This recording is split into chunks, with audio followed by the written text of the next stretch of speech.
friends. Welcome to Story Behind Podcast. This is the show for people who love hearing a good story and who believe the world could use more positivity. We're the team behind GodUpdates and God2, and we hope these weekly short stories will brighten your day.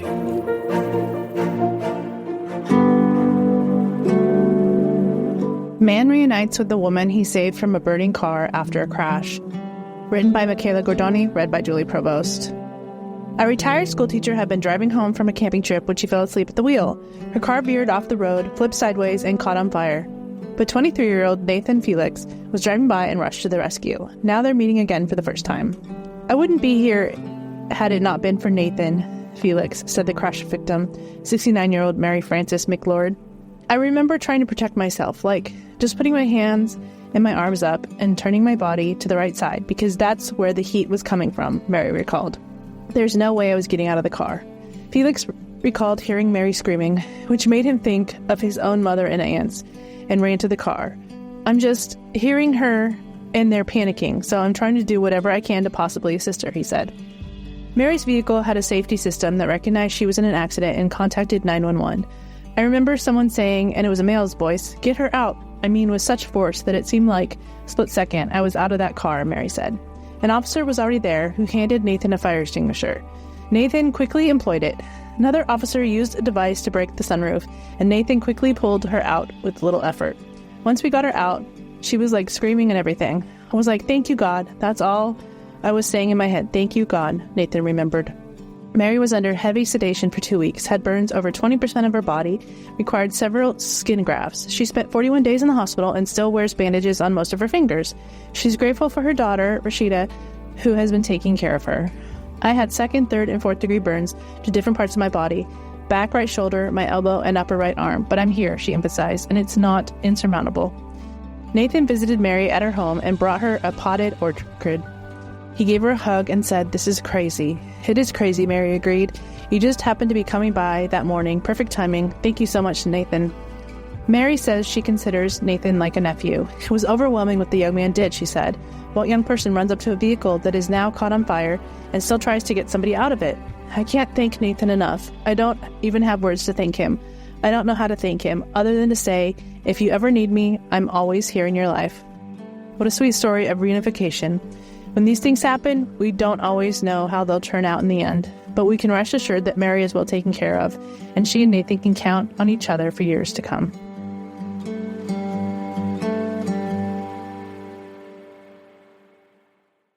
From director Sean McNamara comes Soul on Fire, based on a true story. They said you had no chance, but here you are. Starring Joel Courtney, John Corbett, Stephanie Shostak, Macy McLean, with Devon Franklin and William H. Macy. If you focus exactly on loving the life that you're living right now, and not the life that you think you could have had or should have had, that's the whole deal right there. Soul on Fire, rated PG. Parental guidance suggested. Now playing. For tickets, go to soulonfiremovie.com. Americans have a big healthcare problem. Over 100 million U.S. citizens carry medical debt. But that's not the whole story. With health insurance, your out-of-pocket and monthly costs are way too high. You get surprise bills, denied claims, and poor customer service. That's a serious burden. As Christians, we don't have to pay for a broken system. Christian Healthcare Ministries is an alternative to health insurance at half the cost. You can enroll at any time and join a proven, faith-based solution that's both reliable and affordable.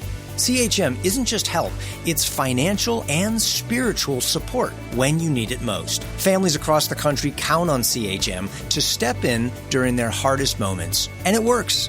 Stand up to health insurance with a low-cost, biblical solution. Join CHM today by visiting chministries.org/wellness. That's chministries.org/wellness.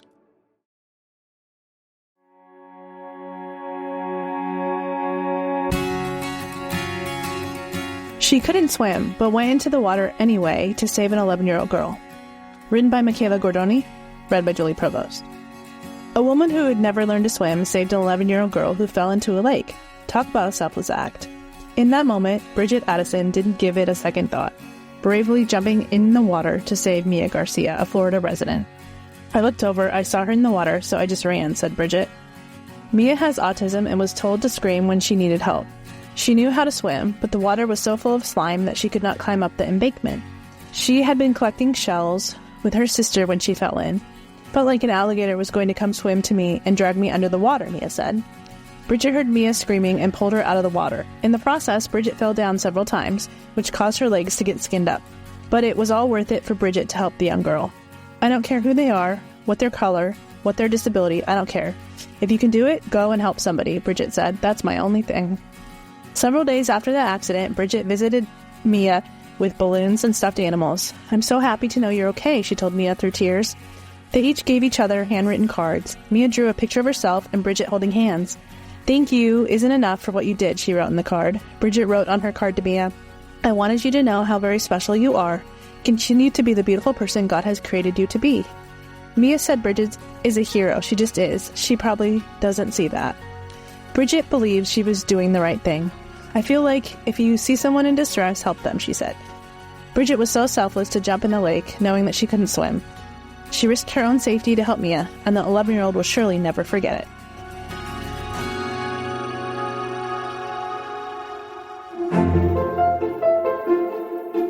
Thank you so much for listening to Story Behind Podcast. We're really glad you joined us for this week's story. To see photos and videos that may have been referenced in this episode, check out the links in the show notes. And if you enjoyed what you heard today, subscribe to our podcast, and please tell a friend about us. We'd also love it if you'd rate us and leave us a review. It really does help more people find us. Story Behind is a Salem Web Network production.